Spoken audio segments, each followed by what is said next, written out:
સારું, આપણે વિદ્યુતમાં part 2 start કરીએ છીએ અને હવે આપણે વિદ્યુત ભાર સમજાતા કે ઇલેક્ટ્રોનનો જથ્થો એટલે વિદ્યુત ભાર, વિદ્યુત પ્રવાહ સમજાતા કે ઇલેક્ટ્રોનનો જથ્થો ગતિ કરતો હોય એક ચોક્કસ દિશામાં તો એને વિદ્યુત પ્રવાહ કહેવાય. ઇલેક્ટ્રોનના જથ્થાને ગતિ કરાવવા માટે તમારે બળ આપવું પડે છે બેટરી દ્વારા. એ બેટરી વિશે થોડી વાતો હવે આપણે કરીએ છીએ અને આજના દિવસનો આપણો પહેલો સવાલ છે આપણા સ્પાઇરલમાં પેજ નંબર 61 ઉપર છે, 61 પર, અને એ સવાલનું નામ છે વીજ સ્થિતિમાન. વીજ સ્થિતિમાન વિશે આપણે વાત કરીએ છીએ. બરાબર? આ જે ટોપિક છે ને એ થોડું સમજવા લાયક છે, સમજો, ગોખવા કરતા સમજવા લાયક છે, એટલે સાંભળજો બરાબર. અને પ્રોબ્લેમ એ છે કે આ બધું જ્યારે શોધાયું ત્યારે ધન વિભાગને આધારે શોધાયેલું છે, એટલે આપણું વર્ણન જે છે ને ધન વિભાગને આધારે જ કરવું પડશે અત્યારે હાલ. તો સાંભળો, મસ્ત વાત છે. વીજ સ્થિતિમાન એટલે આમ જોવા જઈએ ને તો એક પ્રકારની ઊર્જા કાર્ય તાકાત અને એની સમજણ બહુ જોરદાર છે. સમજો, માનો કે આપણે કોઈ અહીંયા એક ધન વીજભાર છે, એક સ્થિર વિદ્યુત જેને કહેવાય સ્થિર ધન વીજભાર એક છે.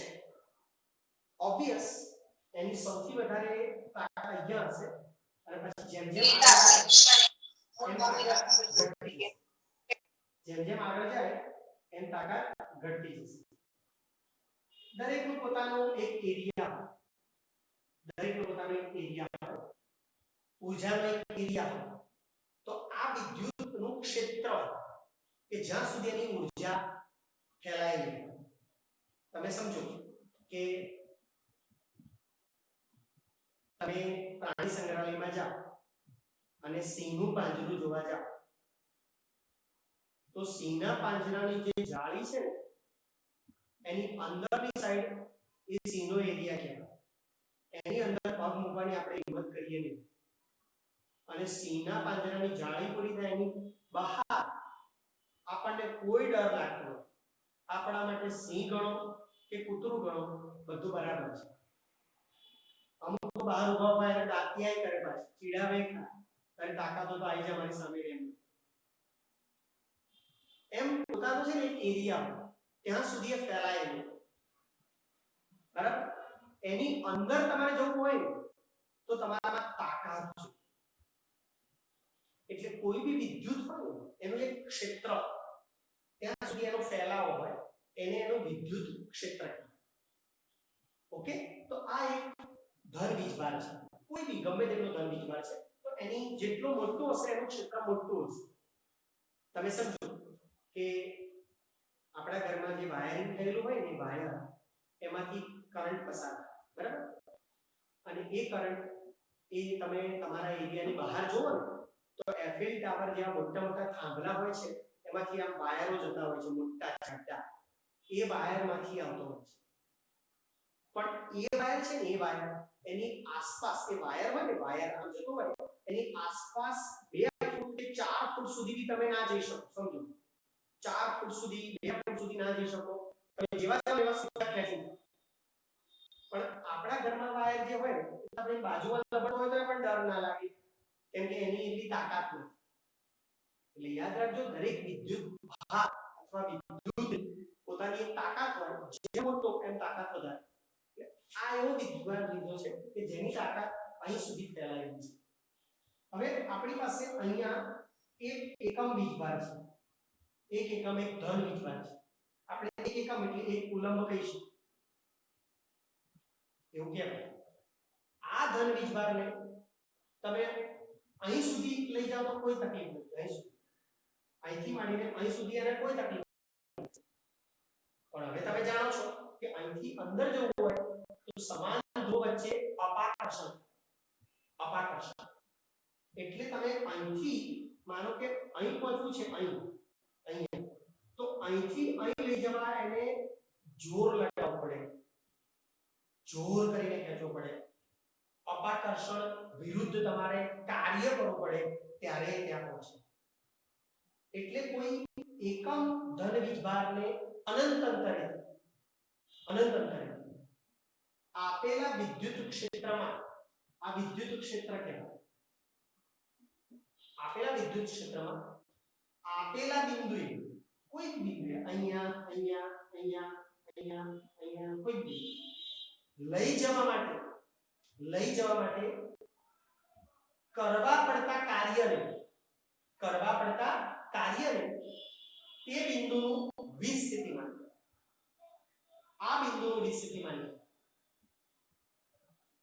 તમે અહીંયા લઈ જવા હોય તો અલગ કાર્ય કરવું પડે, અહીંયા લઈ જવું હોય તો અલગ કાર્ય કરવું પડે, અહીંયા લઈ જવું હોય તો અલગ કાર્ય કરવું પડે, અને જે કાર્ય કરવું પડે એને એ બિંદુનું વિસ સ્થિતિમાન, એ બિંદુની તાકાત સમજો કે અહીં જવું હશે તો આટલું તો થશે.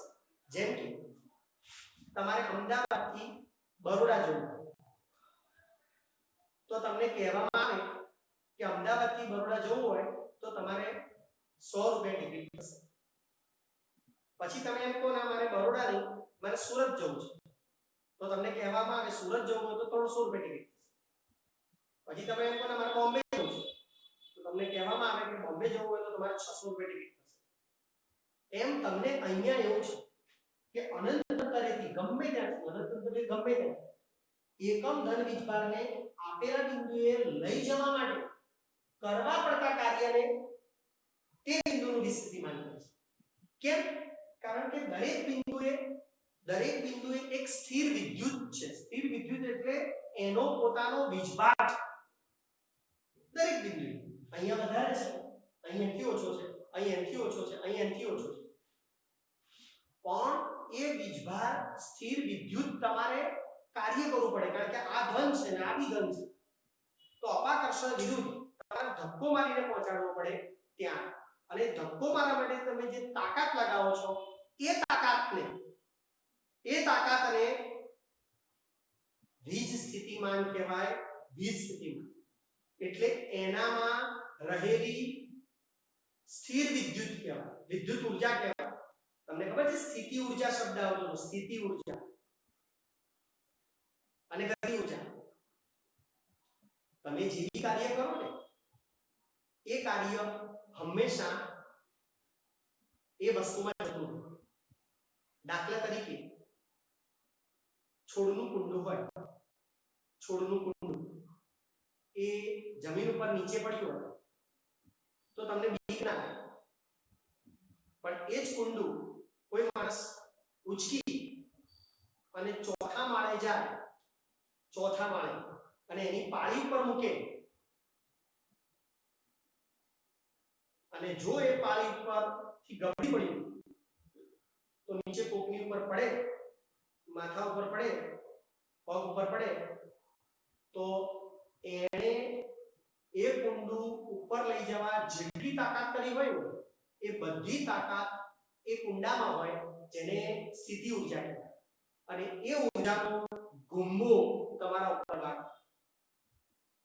એમ બિલ્ડિંગ બન્યા હોય ને, બિલ્ડિંગ બન્યા તો મજૂરોએ ઈંટો ઉચકી હોય, સિમેન્ટ ઉચક્યા હોય અને બિલ્ડિંગ બાંધ્યું હોય તો કેટલા મજૂરોની કેટલી તાકાત એની અંદર સ્થિતિ ઊર્જા સ્વરૂપે સંગ્રહાયેલી હોય. જો એ બિલ્ડિંગ તૂટી પડે તો એ બધી તાકાતનો પ્રહાર એ જમીન ઉપર થાય. આ ઊર્જાનું કામ છે. ઊર્જા છે ને એ હંમેશા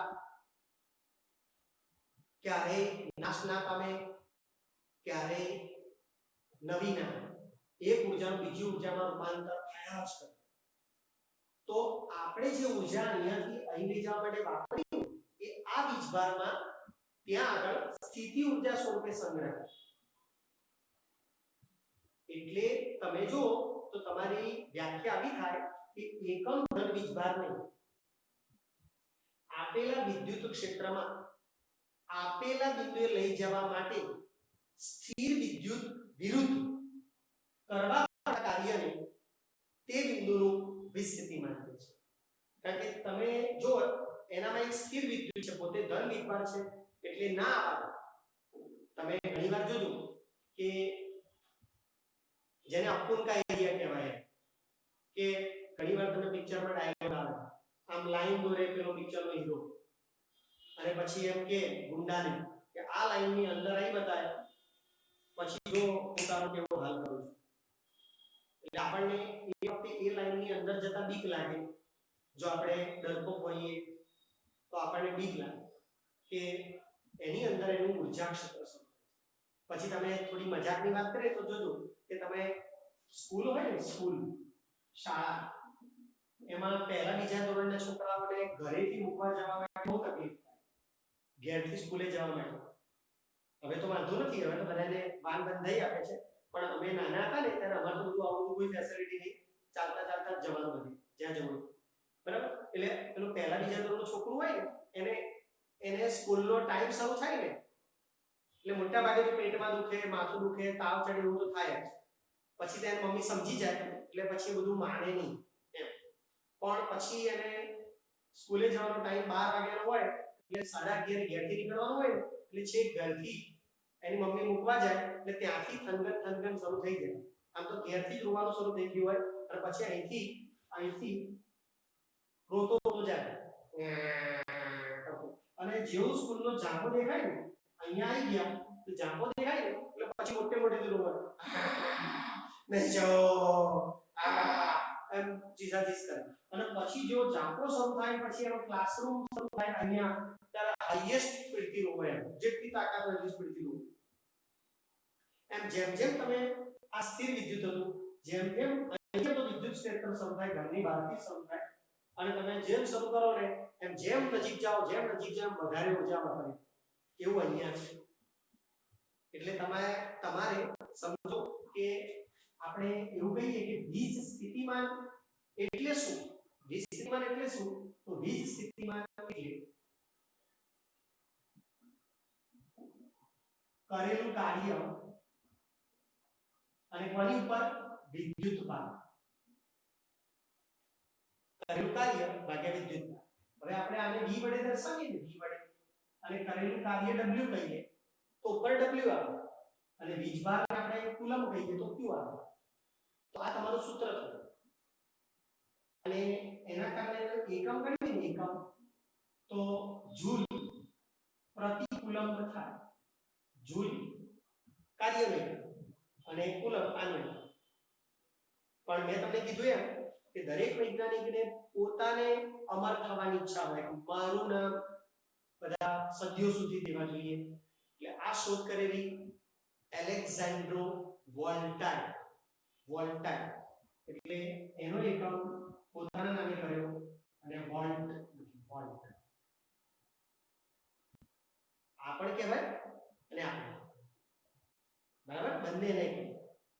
તો તમે જો કે આખો ટોપિક એ મેં તમને કોશિશ કરી કે તમને રિયલી સમજણ પડે. ગોખાઈ તો જશે પણ સમજણ પડે કે તમારે આ એક વિદ્યુત ક્ષેત્ર હોય તો અહીંથી અહીં સુધી તો કોઈ વાંધો નથી, સડસડાટ જતું રહે. પણ અહીંથી જેમ આગળ જવું હોય ને એમ આ બી ધન છે, આ બી ધન છે, આ નાનો છે, આની સામે બહુ મેજર છે.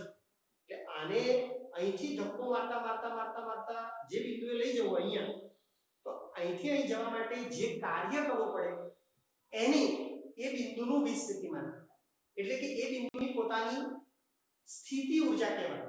કે મારા સુધી આવું હશે ને તો આટલું કાર્ય કરવું પડશે, કારણ કે હું અહીંયા આટલું કાર્ય કરીને સ્થાપિત થયેલો છું એમ કહેવાય. સ્થિર વિદ્યુતનો મતલબ એટલે કે એ ઊર્જા એનામાં આવી ગઈ છે કારણ કે પહેલેથી હતી, અને હવે તમારે કોઈને ત્યાં લઈ જવું હોય ને તો એટલું કાર્ય કરો તો ત્યાં પહોંચે એમ. એટલે કહેવાનો મતલબ એમ કે કોઈ બી વિદ્યુત હોય, કોઈ બી વિદ્યુત એટલે પોતે વિદ્યુત ભાર જ કહેવાય, એનો પોતાનો એરિયા, અને સેમ વિદ્યુત ભારને એ એરિયાની અંદર લઈ જવું હોય તો તમારે કાર્ય કરવું પડે, અને એ કાર્ય એને જ કહેવાય વીજ સ્થિતિમાન. વીજ સ્થિતિમાન. એટલે તમારે વ્યાખ્યા આવી થાય, આના પરથી વ્યાખ્યા આવી છે. મેં તમને કીધું કે વ્યાખ્યા વખતે નીચેનાને એકમ કરવા. એકમ, આને એકમ શબ્દ આપ્યો. એકમ એટલે એનો એકમ 1 કુલમ વિચાર. એકમ એટલે 1 કુલમ. તો 1 કુલમ ધન વીજભારને, સમજો, 1 કુલમ ધન વીજભારને અનંત અંતરેથી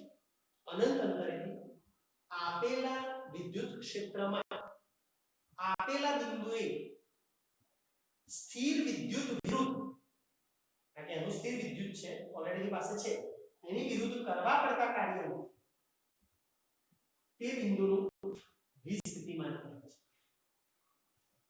તો નીચેનાને એકમ કરી દો તો એકમ ધન વીજભારને અનંત અંતરેથી, ગમે ત્યાંથી અનંત અંતરેથી આપેલા વિદ્યુત ક્ષેત્રમાં આપેલા બિંદુએ લઈ જવા માટે કરવા પડતા કાર્યને તે બિંદુનું વીજ સ્થિતિમાન કહે છે.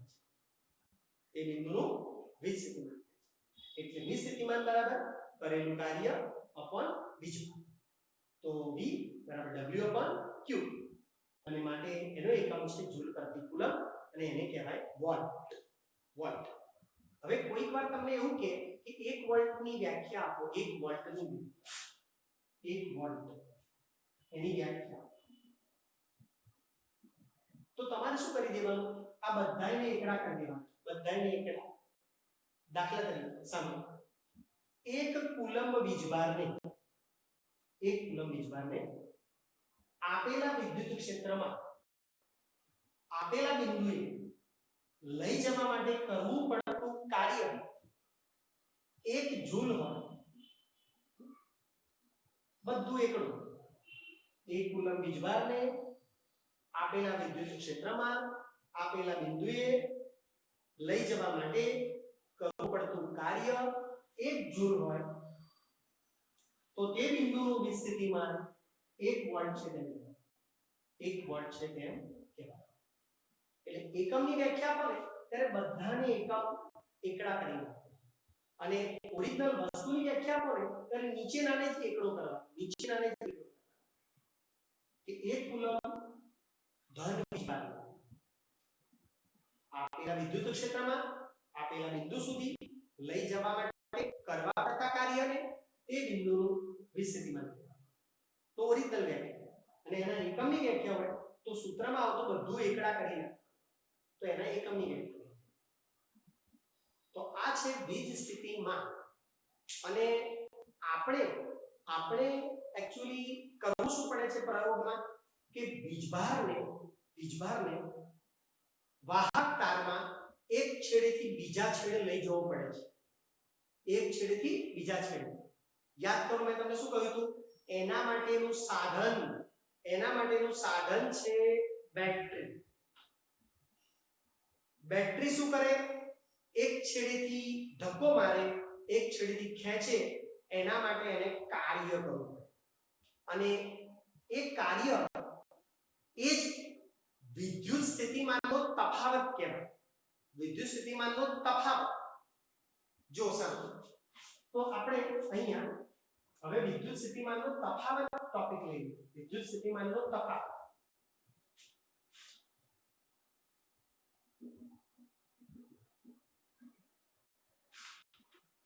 તો તમે સમજો કે આપણે એક તાર હોય, એક તાર, બરાબર? આ તાર. તો આ એ છેડો છે ને આ બી છેડો છે.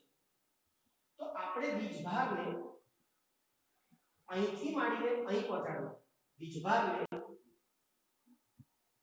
કોઈ બી વીજભાર, 1 કુલમ વીજભાર તો ચાલે. 1 કુલમ વીજભાર એટલે ખબર છે ને 6 ગુણ્યા 1018 ઘાત ઇલેક્ટ્રોન. 6 ગુણ્યા 1018 ઇલેક્ટ્રોનનો જથ્થો એટલે 1 કુલમ વીજભાર. પણ મેં કીધું એમ કે આ બધા ટોપિક જ્યારે સમજાવવામાં આવ્યા ત્યારે ધન વીજભારથી સમજાવ્યા હતા ઓરિજિનલ બુક્સમાં.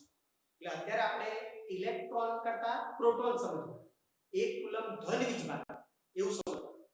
તો 1 કુલમ ધન વીજભારને વાહક તારના એક છેડેથી બીજા છેડા સુધી લઈ જવા. એક છેડેથી બીજા છેડા સુધી લઈ જવા માટે કરવા પડતા કાર્યને તે વાહક તારના બે છેડા વચ્ચેનો વિસ્થિતિમાનનો તફાવત એક છેડેથી બીજા છેડે સુધી લઈ જવા માટે કરવા પડતા કાર્ય, કારણ કે એમાં બી સ્થિર વિદ્યુત વિરુદ્ધ જ કાર્ય કરવું પડે, કારણ કે વાહક તારમાં બધા પરમાણુઓના જે વીજભાર છે ધન, કેમ કે તમે જો બધા અંદર ધાતુ હોય, ધાતુ ધન વીજભાર ધરાવે અને એના જ મુક્ત ઇલેક્ટ્રોનને ગતિ કરાવવાની છે, એટલે સ્થિર વિદ્યુત વિરુદ્ધ કાર્ય કરવું જ પડે, કારણ કે ધન વીજભાર એ ઋણ વીજભારનો જતો હોય તો કે જોયા ના કરે, એ સીધો ખેંચવા ટ્રાય કરે પોતાના, અને ઇલેક્ટ્રોનના જથ્થાને અહીંથી અહીં સુધી પહોંચાડવાનો છે. અત્યારની ભાષામાં વાત કરું છું, ચોપડીમાં જે ભાષા છે ધન વીજભારની છે, આપણે અત્યારે સમજવાની છે, એટલે અત્યારની વાત કરું તો અહીંથી ઇલેક્ટ્રોનનો જથ્થો અહીં પહોંચાડવો હોય અને તાર તો આખા ધન વીજભારનો બનેલો છે, કારણ કે એમાં ધાતુ હોય તો એ ખેંચે ઇલેક્ટ્રોનને, બરાબર, અને એ ખેંચે તોય આપણે ધક્કો મારી શકીએ, તો એના હાથ આમ ખેંચતા હોય એના હાથમાંથી છટકીને આખા વીજભારને અહીંથી પહોંચાડવાનો, તો એના માટે તમારે જોરદાર તાકાત લગાવવી પડે, અને તાકાત આપણે લગાવીએ છીએ બેટરી દ્વારા. બેટરી દ્વારા યાદ કરો, મેં તમને કહેલું કે આ છેડો ઋણ હોય તો આ છેડો ધન, એમ, અને ધન અને ઋણ, તો અહીંથી ઇલેક્ટ્રોનનો જથ્થો જતો હોય, ઇલેક્ટ્રોન બધા જતા હોય, એ અંદરના ઇલેક્ટ્રોનને ધક્કો મારે જોરદાર, અને એ ઇલેક્ટ્રોનનો જથ્થો આ બાજુથી ખેંચી આવે, આ ધન છે એટલે ખેંચી આવે. તો આ રીતે આપણે કહી શકીએ કે 1 કુલમ ધન વીજભાર ઋણ આમથી આમ જશે તો આપણે ધન આમથી આમ, ઋણ આમથી આમ જશે તો આપણે ધન છે, એટલે પ્રોટોનની ભાષામાં પણ લખાય નહીં આપણે, એટલે આપણે લખીએ કે 1 કુલમ ધન વીજભારને વાહક તારના એક છેડા A થી બીજા છેડા B સુધી લઈ જવા માટે સ્થિર વિદ્યુત વિરુદ્ધ કરવા પડતા કાર્યને તે બે છેડા વચ્ચેનો વીજ સ્થિતિમાનનો તફાવત છે, અને મતલબ કે વીજ સ્થિતિમાનનો તફાવત બી આ થાય, વીજ સ્થિતિમાનનો તફાવત પણ વીજ કહેવાય છે, વી કરેલું કાર્ય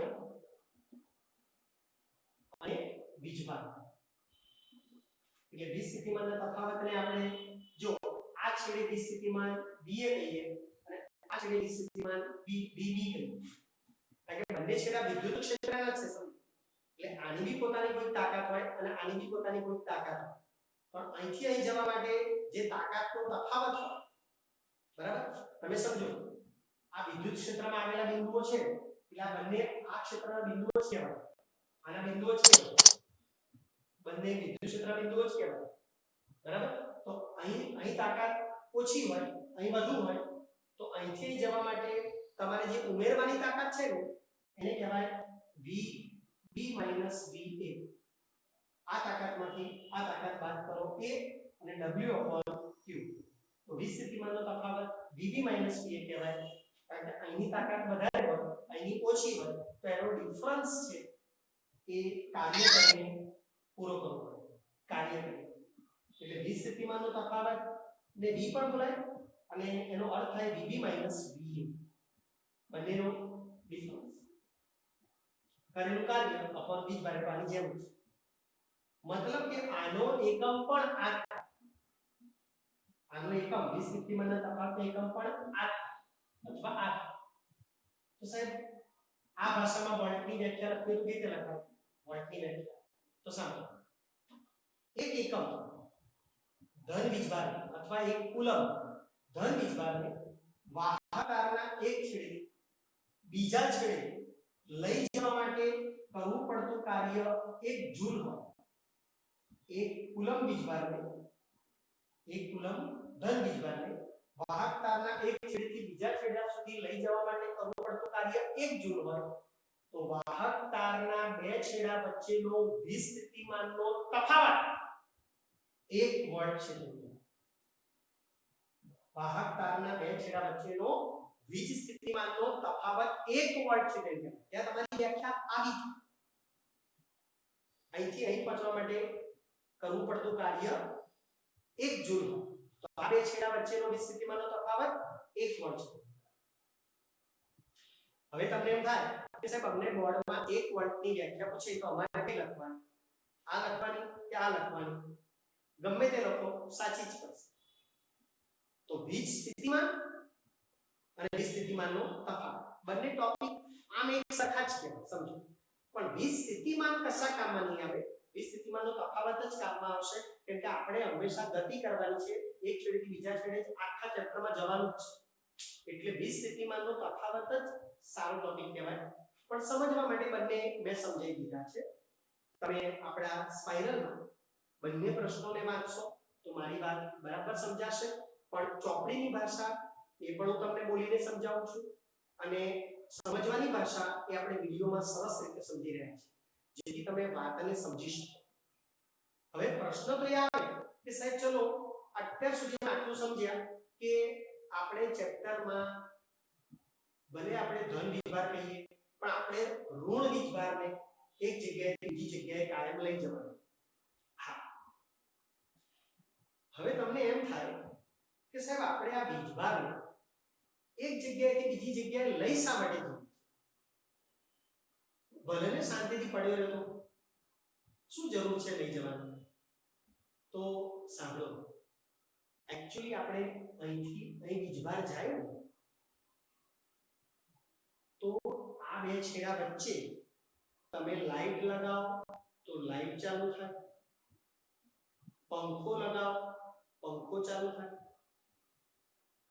ફ્રીજ લગાવો ફ્રીજ ચાલુ થાય. મતલબ કે આપણા ઘરમાં રહેલા તમામ ઉપકરણો, આપણા ઘરના તમામ ઉપકરણો એ વાસ્તવમાં આના કારણે ચાલે છે કે આપણી જે લાઈન હોય ને, લાઈન એનો પ્લગ હોય ને, પ્લગ નાખો છો ને, એમાં એક કાણું ઋણ વીજભાર છે અને બીજું કાણું ધન વીજભાર છે. અને એમાં તમે આમ પ્લગ ભરાવો ને તો ઋણ વીજભારમાંથી ઇલેક્ટ્રોન દોડે અને પંખામાં જાય અને પંખો ફેરવીને બીજાનો છેડો બીજા વાયરમાં અને એમાં પાછા જતા રહે, બચેલા ઇલેક્ટ્રોન પાછા. તો આ જે ઇલેક્ટ્રોન વપરાયા ને એટલે નીકળેલા ઇલેક્ટ્રોન અને પાછા ગયેલા ઇલેક્ટ્રોન સરખા ના, અને જે ફેર પડેલો એનાથી આપણે ઊર્જા મેળવી. વિદ્યુત ઊર્જાનું પ્રકાશ ઊર્જામાં રૂપાંતર થાય, લાઈટ ચાલુ હોય તો, પંખો ચાલુ હોય તો યાંત્રિક ઊર્જામાં રૂપાંતર થાય, અને કોઈ બી વસ્તુ ચલાવો એટલે વિદ્યુત ઊર્જાનું તમે બીજી કોઈ ઊર્જામાં રૂપાંતર કરો. તમે ઇસ્ત્રી કરો તો વિદ્યુત ઊર્જાનું ઉષ્મા ઊર્જામાં રૂપાંતર. તો આ બધું કરવા માટે આપણે ઇલેક્ટ્રોનની ગતિ તો જરૂરી છે, એક છેડેથી બીજા છેડે મોકલવા તો પડે જ, એટલે બેટરી તો જોઈએ જ. પણ આપણા ઘરમાં બેટરી એટલે નથી હોતી કે આપણા ઘરમાં સીધો જ ટોરેન્ટ પાવર પોતે એવું કરે છે કે બેટરી નહીં પણ મોટો મેટ્રો ચાલુ કરે એટલે આખા અમદાવાદમાં વિદ્યુત પ્રવાહની દોડાદોડ કરાવે, અને ઓબ્વિયસલી એ કેટલો મોટો ખર્ચો કરે ત્યારે આટલી ઊર્જા વાપરે અને એ ઊર્જાના આપણી પાસે રૂપિયા. હવે આપણે સમજીએ કે ધીરે ધીરે આપણે આ પાઠમાં આગળ કેવી રીતે વધવું. પ્રવાહ, વિદ્યુતભાર, ઊર્જા, વીજ સ્થિતિમાન નો તફાવત એકચ્યુઅલી વધારે બધું આપણે સમજી ગયા છે. હવે આ બધાનો ભેગો ઉપયોગ કેવી રીતે કરીશું? તો સામે આપણે એક દાખલો લઈ લઈએ આના માટે, જે આપણા ઉદાહરણ 12.2 છે. એ દાખલો છે, એની રકમ આવી છે, સમજો.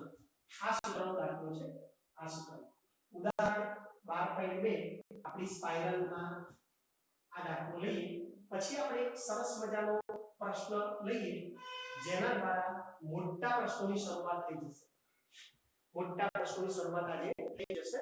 સાંભળો, પહેલા દાખલો 2 માં 12 વોલ્ટ, 12 વોલ્ટ, V એટલે વોલ્ટ, વીજ સ્થિતિમાનનો તફાવત ધરાવતા બે બિંદુઓ વચ્ચે 2C એટલે 2 કુલમ વિદ્યુત ભારને લઈ જવા માટે કેટલું કાર્ય કરવું પડે?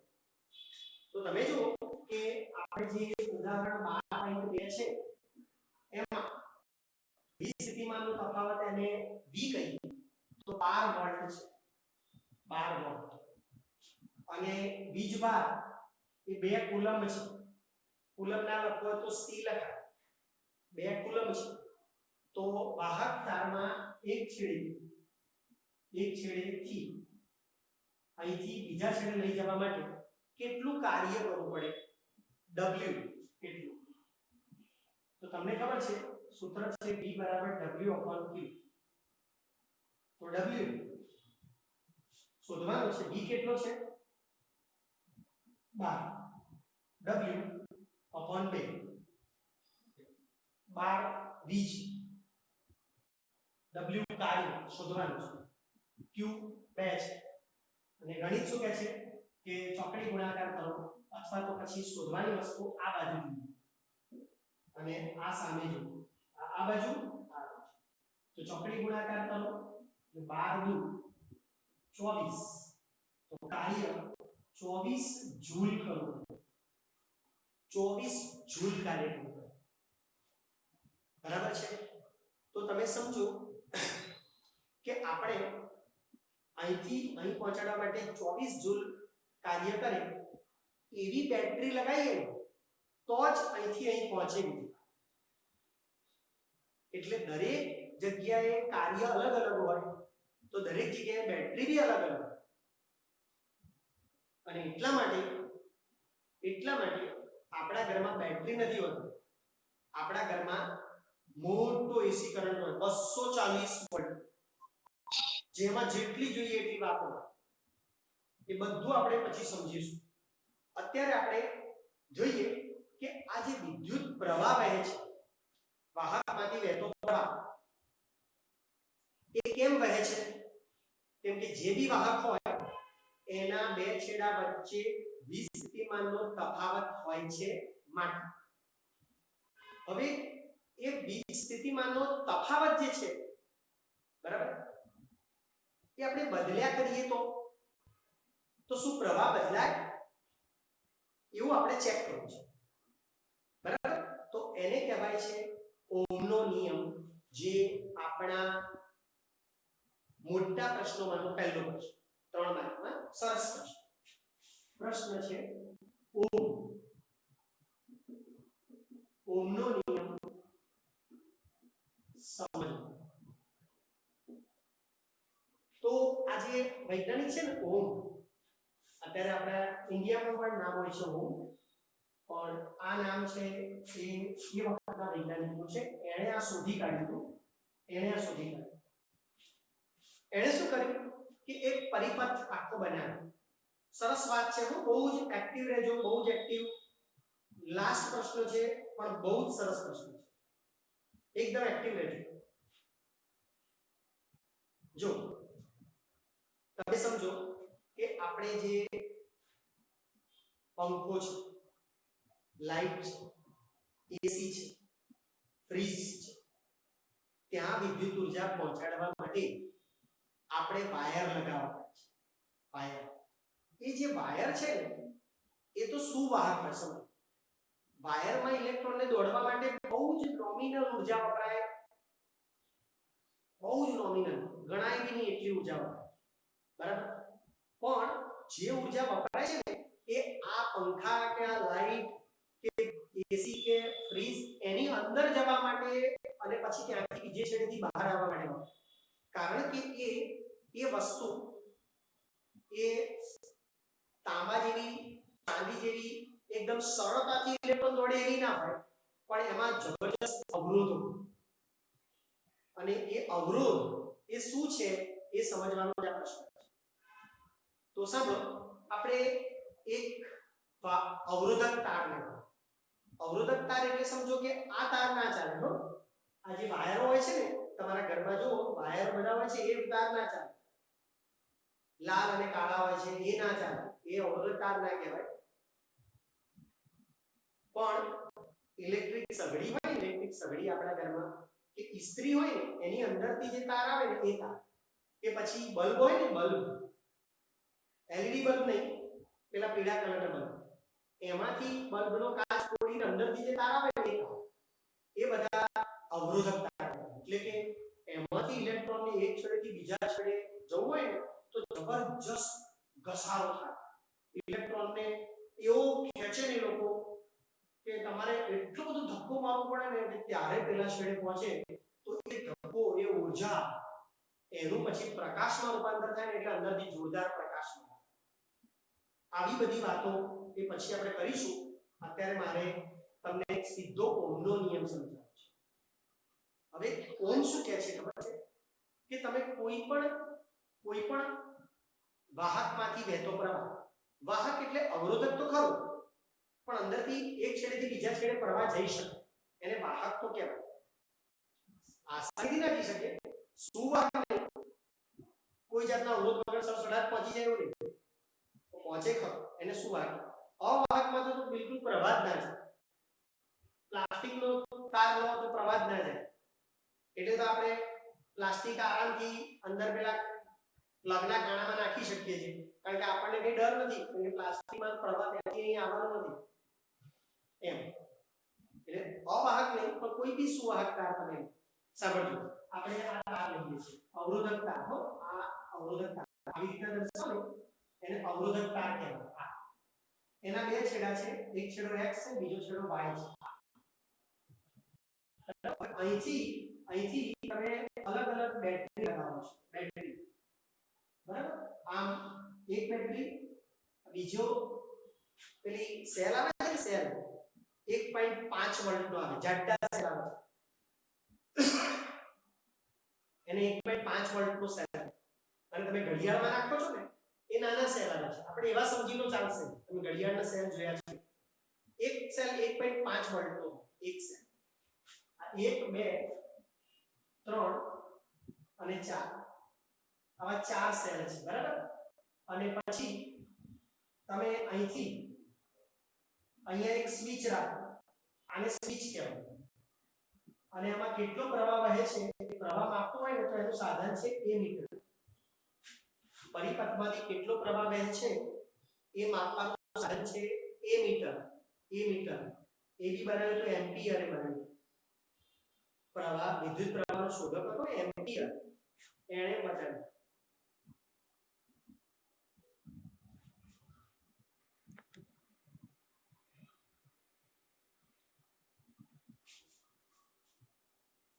હવે દેખાય છે?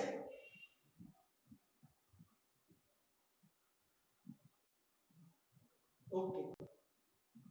તો જો અહીંયા તો આ છે ને એ વિદ્યુત કોષ છે. તમે એક જ બેટરી લગાવી દો ને, આ પ્લસ છે આ માઈનસ છે, બધા આ માઈનસ આ પ્લસ. તમારે એક જ સેલ લગાવો તો અહીંથી જોડવાનું, પરિપથ અહીંથી જોડવાનું, તો 1.5 વોલ્ટ લગાવ્યો કહેવાય. તો આપણે એક કામ કરીએ કે આ બધું આ છે અવરોધક તાર, એ નિક્રોમનો બને, નિક્રોમ. નિકલ અને ક્રોમિયમની મિશ્ર ધાતુનો બને, નિક્રોમ. અચ્છા, આમાં પ્રવાહ જો પ્લસ હોય ને પ્લસ તેની સાથે પ્લસ જ જોડાય હો. એટલે પ્લસ સાથે આનો પ્લસ ધ્રુવ હોય અને માઈનસ સાથે આનો માઈનસ ધ્રુવ. આ ધ્યાન રાખો, આ માઈનસ છે તો અહીં માઈનસ અને આ બાજુ પ્લસ છે તો આ પ્લસ. હવે તમે એક સેલ જોડ્યો હોય, એક સેલ, ત્યારે તમે સમજો કે તમે અહીંયા એક કોઠો બનાવો તો એમાં વીજ સ્થિતિમાન નો તફાવત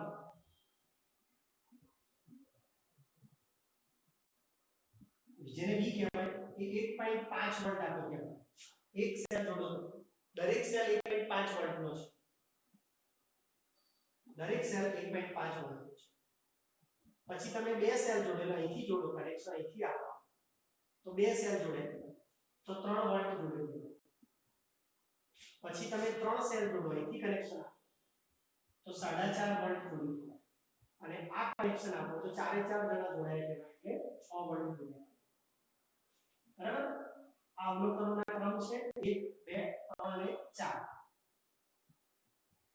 હવે તમે પહેલા 1.5 વોલ્ટ જોડો છો, 1.5 વોલ્ટ. અને પછી કળ દબાવો ને, આમ સ્વિચ ઓન કરો, જેમ આપણે સ્વિચ ઓન કરી છે ને એમ ઓન કરી કેવાય.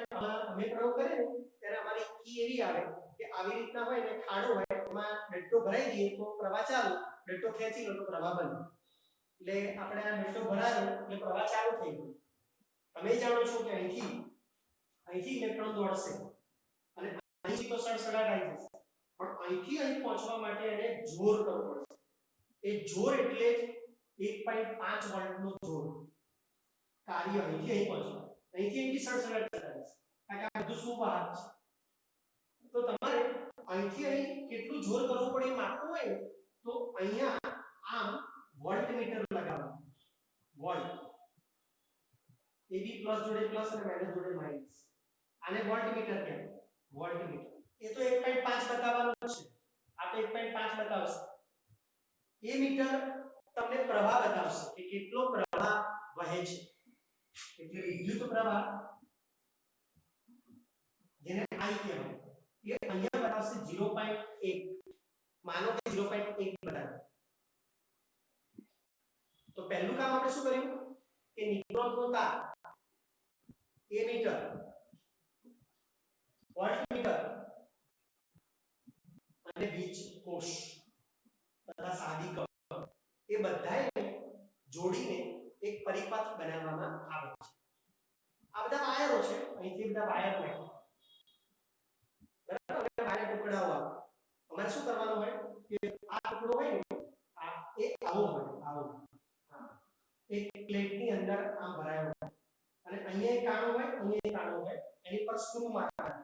આમ આપણે પ્લગ કાઢીએ તો આમ ભરાઈ છે, પ્લગ કાઢીએ તો નથી હોતા સ્ક્રૂ અંદર મારીને બે વાયર આમ જતા હોય છે. એકવાર વાયર નીકળી ગયો હોય તો આપણે એ સ્ક્રૂ છે ને બેટકો ખોલીએ છીએ અને પ્લાસ્ટિક આમ ખસેડીએ તો અંદર એક વાયર નીકળી ગયો હોય તો પાછું અંદર નાખી અને સ્ક્રૂ ફિટ કરી દઈએ છીએ, પછી બેટકો ફિટ કરી પછી આમ નાખીએ છીએ તો ચાલુ થઈ જાય. એવી રીતે અહીંયા બે હોલ હોય. તો અહીંથી વાયર લઈને આમાં નાખવાનું. આ બી એક પ્લેટ જ હોય, આ બી આખી પ્લેટ જેમાં અહીં કાણું હોય અને અહીંયા હોલ હોય, બરાબર. એટલે અહીંથી વાયર કાઢીને મારે આમાં નાખવાનું, અહીંથી વાયર કાઢીને આમાં નાખવાનું.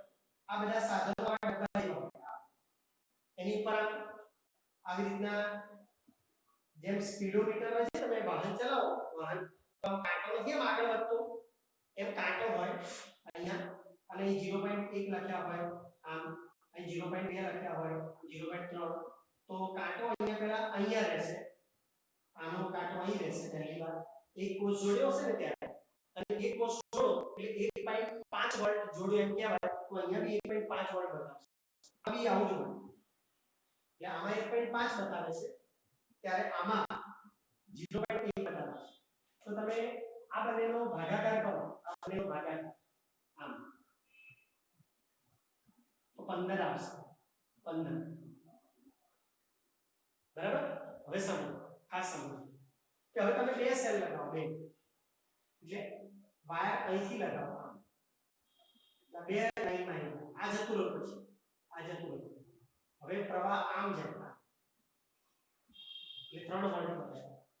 તો ત્યારે શું બતાવે છે આ, તો આ આગળ વધે છે 0.2 ઉપર આવે છે, 0.2 ઉપર. આ વખતે ભાગાકાર કરો, આ વખતે ભાગાકાર કરો તો જો 3/0.2 એટલે 3 અને 2 દશાંશનો 10 ઉપર છે, 2 × 10 તો 15. તો આ પણ 15 આવે છે. પછી 3 સેલ લગાવો એટલે કે અહીંથી લગાવો, તો 1 2 અને 3 લગાવો, પ્રવાહ આમ છે એટલે 3 સેલ લગાવો ત્યારે આ 4.5 બતાવશે આમાં અને અહીંયા 0.3 બતાવશે. એટલે હવે ભાગાકાર કરો તો 4/0.3. તો આનો દશાંશ નીચે, આનો દશાંશ ઉપર, 10 ઉડી ગયા, 15 તારી 45. તો ફરી 15 આવે છે, ફરી 15 જ આવે છે. 4 સેલ લગાવો, 4 એ 4 અહીંથી આ 4 એ 4 આખો પ્રવાહ તો 6 વોલ્ટ થયો, 1.5 ના 4 એટલે અહીં 6 બતાવશે આમાં ને આમાં 0.4 બતાવશે. એટલે આશ્ચર્ય છે કે ભાગાકાર ફરી 15 જ આવશે, એક્ઝેક્ટ 15. એટલે અત્યારે આપણે એવું કહી શકીએ કે આ વસ્તુ એવું બતાવે છે કે જેમ જેમ b વધે છે ને, જેમ જેમ b વધે છે એમ એમ I પણ વધે છે. જેમ જેમ b વધે એમ I પણ વધે છે. એટલે વાહકમાંથી વહેતો વિદ્યુત પ્રવાહ કે વાહકના બે છેડા વચ્ચે લાગુ પાડેલા વીજ સ્થિતિમાનના તફાવતના સમપ્રમાણમાં છે. સમપ્રમાણમાં એક વધે તો બીજું પણ વધે એવું આપણે તારણ કાઢીશું કે વાહકમાંથી વહેતો પ્રવાહ એને આપણે I કહીએ. I તો એ v ના સમપ્રમાણમાં પ્રમાણ માટે ચલન શબ્દ વપરાય છે. ચલન આવો ચલન અને તમને મેં કહ્યું હતું કે ચલન નામનું ચેપ્ટર હતું જે હવે સદંતર નીકળી ગયું છે. તો I ચલે છે v ને આપણે v ચલે છે I પણ કહી શકીએ. v ચલે છે I પણ કહી શકીએ. પણ ચલન જ્યારે કાઢો ત્યારે બરાબર લખીને એક અચળાંક લખવો પડે. કોઈ બી એક અચળાંક બરાબર લખો તો એક અચળાંક કોઈ બી હોય પણ એ ફિક્સ રહે. તો અત્યારે આપણા દાખલામાં ફિક્સ 15 હોય તો આપણે અહીંયા 15 કહેવાય.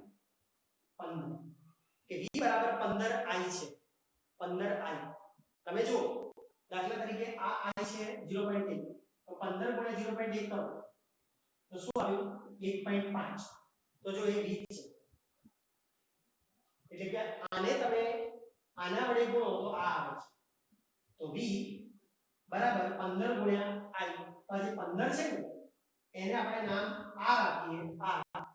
r તો એક્ચ્યુઅલી એ r એ અવરોધ છે. અવરોધ કે અહીંથી અહીં જવા માટે તમારે સરખી જ તાકાત કરવી પડે છે. સરખી જ 15 જ એ અવરોધ છે. તો આપણે અંતે ઓમ એવું કહે છે કે તમે જો આનો ગ્રાફ દોરો બરાબર આનો ગ્રાફ દોરો